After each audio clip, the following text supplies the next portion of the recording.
Rhysand's villain arc isn't coming, it's already started, and J Maas has been warning us from book 1. I've connected the clues across the Court of Thorns and Roses, Silver Flames, and Crescent City, and every breadcrumb points to the same outcome. By the end of this video, you will see the argument for why Book 6 might turn this High Lord into the biggest threat yet. Quick disclaimer before we dive in. Nothing here is official. This is just my own research and opinions. Definitely spoilers in this video, so consider this your heads up. And as always, drop all your theories in the comments because half the fun is hearing your take. Alright, I'm going to start with the Claire incident. In a Court of Thorns and Roses, Rhysand brings an innocent human named Claire to Under the Mountain. There, she is brutally tortured and killed. Now the fandom has debated this forever. Rhysand claims he has no choice. He was just playing a role and protecting his court. But here's what we do know from the text. It did make the choice to bring a specific innocent person into the death trap. Then we compare that to Tamlin's choices Under the Mountain, and he also made morally gray decisions in order to protect his court. But the narrative punishes him relentlessly for it. Rhysand kinda did something objectively worse. The narrative rewards him with Feyre's love and our sympathy. That might not be an accident, but a setup. Then there's the mind control. Rhysand uses his powers on Feyre repeatedly Under the Mountain without her consent. He makes her dance in revealing clothes. He manipulates her memories. He literally gets inside her head. Yeah, he was protecting her. Yeah, he had good intentions. Oftentimes we see that the road to villain territory starts with good intentions and uncontrolled power. Here's where it gets interesting. In A Court of Mist and Fury, when we get Rhysand's perspective, he admits that he was selfish. He admits that he wanted Feyre for himself. And he admits that he manipulated situations to get her close. Aw, just wanted to be with her so bad. Definitely not controlling or stalker-ish. The text gives us this information, but frames it as romantic rather than predatory. So what if Book 6 is going to reframe this again? So the pattern is clear. Rhysand is always willing to sacrifice others for the greater good as he sees it. He is comfortable with using his immense power to manipulate situations and people. And he believes that his intentions justify his methods. It doesn't sound like hero behavior, but a villain's origin story. But I think there's an even darker pattern hiding within his family's history. We've established that he's got the morally gray behavior, but what is going to be the catalyst that pushes him over into villain territory? And I think the answer is staring at us straight in the face. Trauma from Under the Mountain so far is barely explored. And I think that's a red flag. I think that's setting the stage for it to be explored later. I mean, think about how much page time the author dedicated to Feyre's trauma. I mean, we get her PTSD, nightmares, her inability to pay, panic attacks, and also her healing journey. It's actually central to A Court of Mist and Fury's entire plot. But Rhysand's trauma? He was Under the Mountain for 50 years. He was sexually assaulted repeatedly and forced to commit to atrocities. We so far have only got a handful of scenes addressing it. But we know this author. That's not J Maas just forgetting to develop this character. I think it's a loaded gun. I think the unresolved trauma is waiting to explode in a later book. In A Court of Wings and Ruin and A Court of Silver Flames, we see cracks. We see Rhysand becoming more controlling with Feyre, especially during her pregnancy, literally mind controlling, conspiring with the inner circle to keep information from her. Fandom was divided on this because they said it felt out of character, but what if it wasn't? What if it was exactly in character? For someone whose trauma is making him more controlling and paranoid, there's a psychological principle called traumatic reenactment, where trauma survivors actually unconsciously recreate the dynamics from their trauma.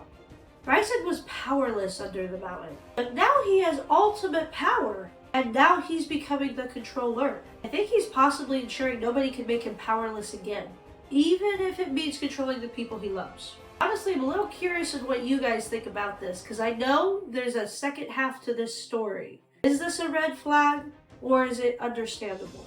I think this unresolved trauma is the emotional foundation for a villain arc. But Sarah Maas doesn't just write emotional villains, but writes villains with power.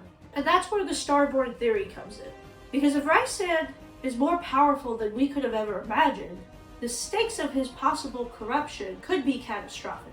So what if he's not just the most powerful High Lord? He's actually Starborn, connected to the Crescent City universe. What if his power is so immense it's literally corrupting him, and he doesn't even realize it yet?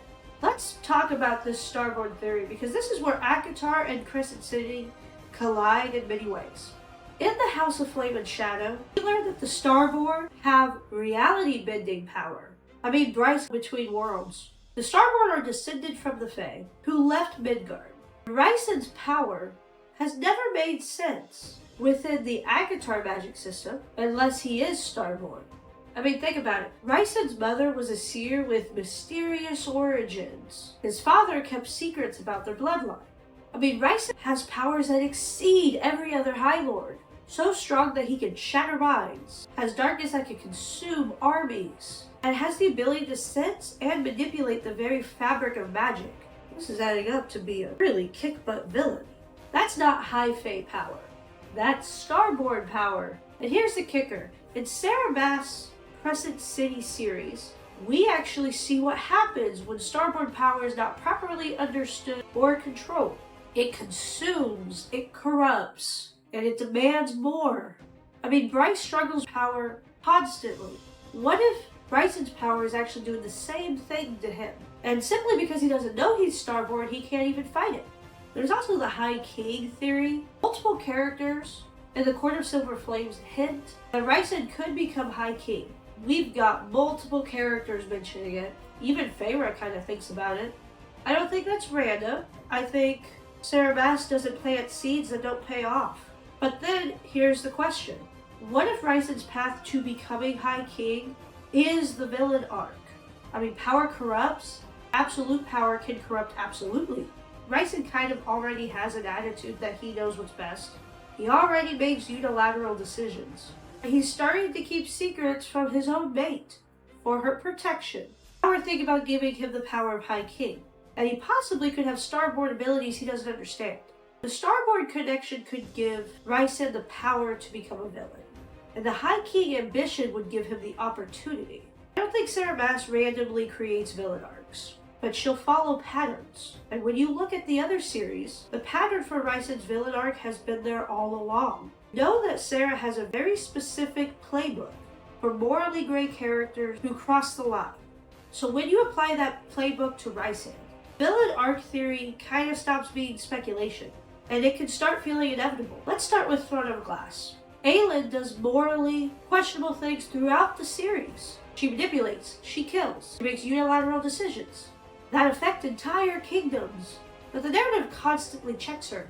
She faces consequences, she loses people, she's humbled. The story never really lets her believe her way is the only way.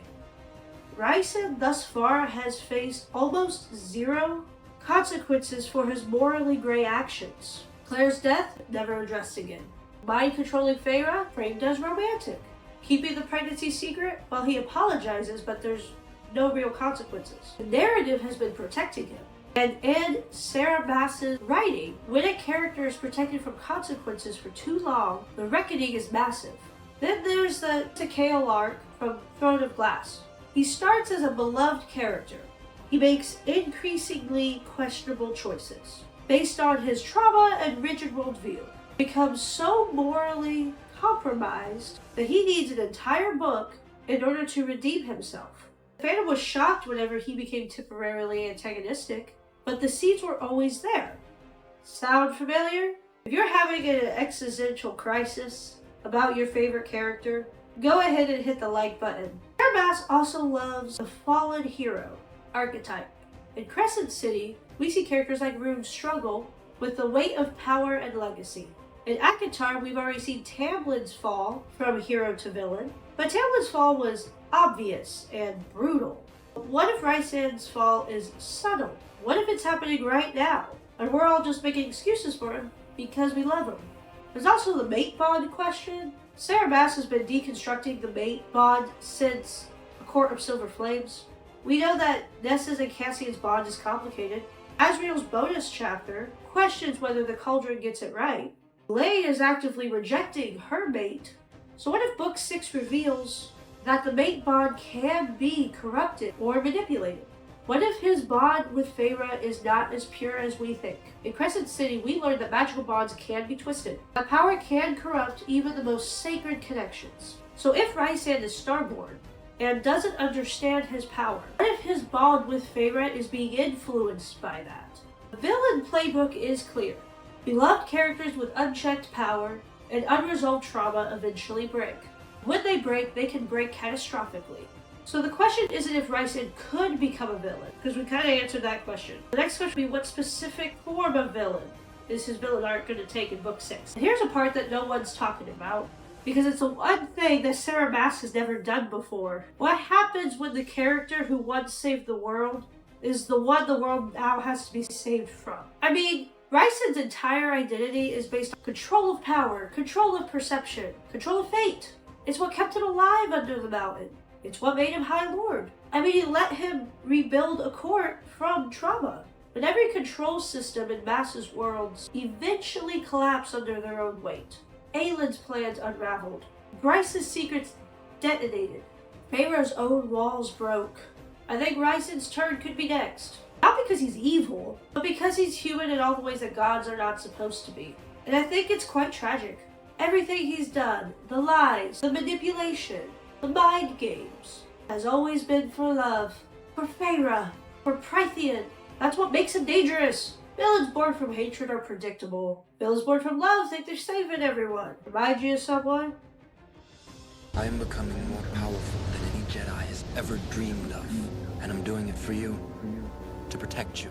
So imagine Book 6 not as the fall of Rhysand, but the moment the world will stop agreeing with him. Imagine Feyre realizing that the man who once freed her becomes her cage, if he hasn't already. Imagine the Inner Circle realizing they're no longer the heroes. They're enablers. And imagine Sarah Maas forcing us, the readers, to ask whether or not we ever really truly wanted a hero, or just someone powerful enough to protect us.